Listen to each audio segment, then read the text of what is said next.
Okay, so Raw is in the middle of a tremendous rating slump. I will now tell you approximately the first 20 minutes of Raw. Heyman comes down and extols all the virtues of Brock Lesnar. Brock Lesnar stands there, bounces back and forth, looks intimidating. They do a hard sell on the Hell in a Cell, which is still like 3 weeks away. Big Show comes down, gets into Lesnar's face, disrespects Lesnar, belly to belly F5. That's your first 20 minutes of Raw, pretty much. We then get to our first match. Full Wyatt family taking on Ambrose, Reigns, Orton. Should be a good match. Straight up non-stop brawl, pretty much. Nice amount of chaotic movement. These 6 guys don't like each other. Works well. Reigns gets the pin on Harper. Nice build-up to the Hell in a Cell match. Good use of time. They do way more with Kane than they need to do. Glenn is doing his best job as he can to go to the split personality thing, but they are devoting way too many segments to this story. Seth Rollins is supposed to team with the Big Show and take on the Dudleys, because whatever. So then said Corporate Kane, yeah, the guy with the bad leg, is teamed up with Rollins to take on the Dudleys. So it's essentially a Rollins handicap match. Rollins handcuffs Kane to the top rope because he's like, you're going to become the demon if you leave. Kane takes a bump and the handcuffs snap, because that's how handcuffs work. They can easily snap. Of course, Kane gets taken to the back, comes back as Demon Kane. Eats the 3D. Rollins tries to set up the table. Takes forever, and I'm thinking, what's Rollins going to do? There's going to be a chokeslam into the table. How's Rollins going to put him in through a table? Rollins used a chokeslam through a table because, you know, Natalya took on Paige in a match that was typically proficient. It worked well. So I'm like, yeah, this is a good workable match. Serviceable. Like, all right, here we go. Commentators constantly bring up the Divas Revolution. Divas Revolution, matter, Divas Revolution, matter. It just ruins the match. I know Vince is in their ears screaming, you know, pimp the revolution, pimp the revolution. That, you know, it's like, the crowd needs to know this is important. Not by seeing that it's important, but being constantly told that it's important. All the good matches going on with probably 2 of your best wrestlers you have on your main roster. You know, nice match, worked well. You can tell they haven't wrestled each other a lot because they weren't like Sasha and Becky Smooth or Bayley and Sasha Smooth. They weren't super smooth, but they were really good. It's a really solid match. I recommend people checking it out. It works well.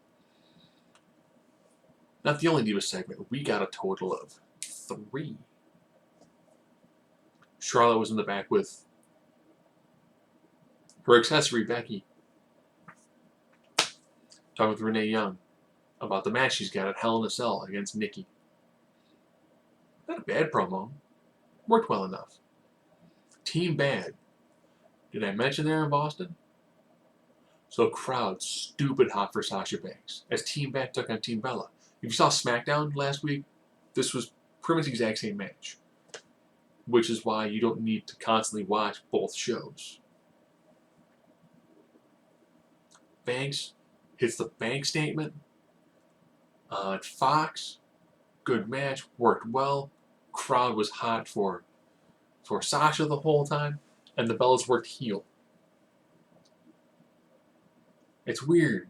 Now all of a sudden it seems like once they had Charlotte and Becky wrestle the face style, your tweener style is Team Bad, and now the Bellas are working a more heel style. It actually all makes sense. I don't know if somebody sent my little review thing to Vince and he went, oh, I don't want face heel. And then Triple H went, I'll handle diva sections. I can totally work on the diva things. Yeah, Vince, you worry about everything else. You and Kevin go worry about other stuff. I'll book divas divisions. I'll book the diva segments. Totally. This makes sense. It's basic. And what ruins this match? That's how the Divas Revolution had multiple things involved to have it create and have it organically.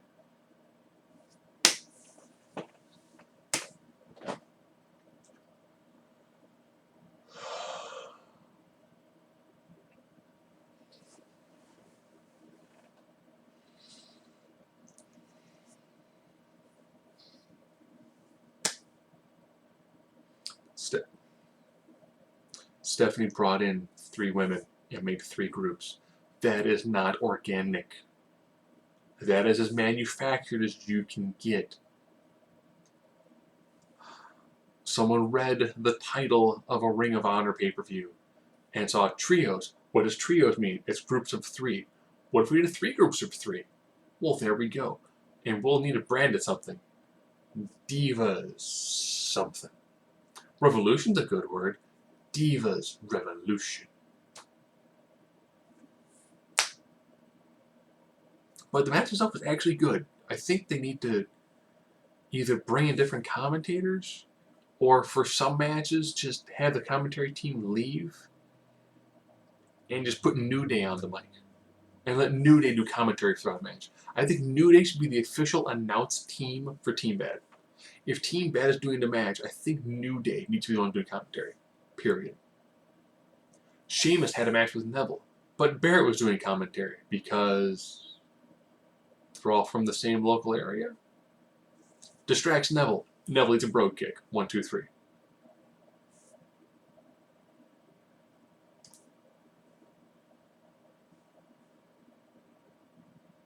I guess Stardust was busy doing something else.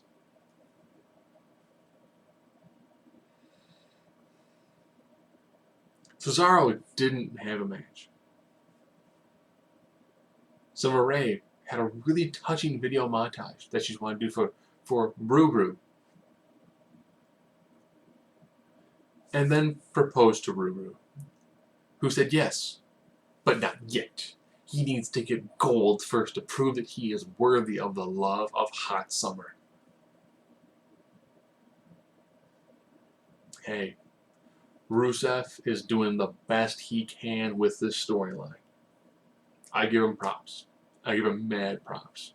At this point in time, I almost want to see an angle between like split personality Kane and Rusev, because I think together they can make an angle that you might go, this sucks, but these two are making it work. Man, you know, they might polish that turd till it becomes a fire, and that fire might be able to burn, might be able to percolate, might be able to create the heat that we need to be at the beginning of that spark. I think if we polish the turd hard enough, it can be the spark of the revolution that makes wrestling cool again.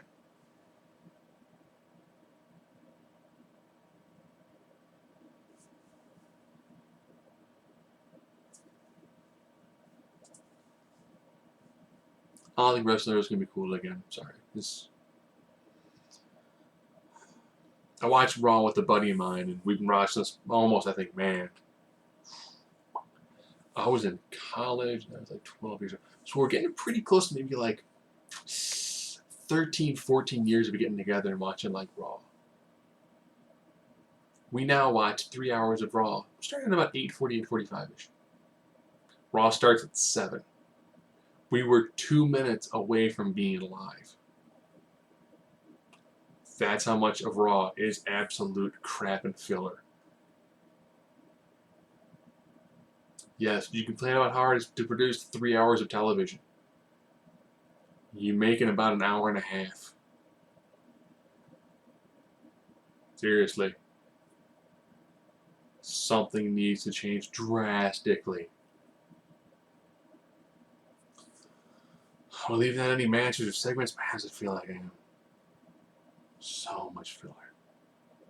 Rollins is an amazing talent, but you book him in all these crap angles. You know what's going to happen? He's never going to get over. Currently, here are your main guys. You've got Cena, Orton, because Orton is now in a point. He's like, hey, I'm doing part-time? Yeah. Cool. I'm in a good mood. And good mood, Orton is great to watch wrestle. Then you've got, from your new guys, Bray, Roman, to an extent Ziggler. That's really about it. Cena's going to go away for a couple of months. Hopefully he takes Nikki with him. I think that if the Bellas are off TV, that forces change in the Divas division. With John Cena not on TV, that forces change with the way things are booked. My fear is it just means we'll just have more crap storylines. That'll just take a lot longer. Our main event is the John Cena. Big match John. What a big match. It's big match John Merrill. 15-time world champion Merrill. 5-time US champion Merrill. If he loses that belt, wins the record, tie Ric Flair Merrill.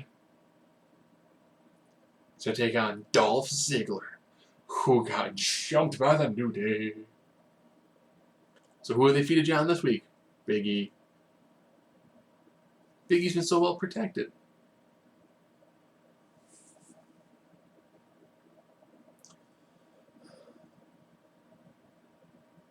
Then they do the 3-on-1 beatdown of Cena.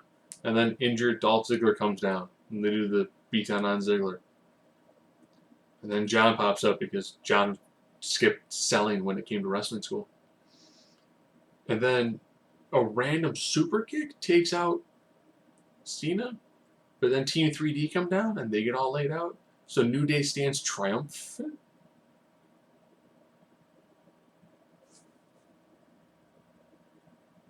So after like 3 shows of Kane being triumphant on the ring, the New Day is triumphant?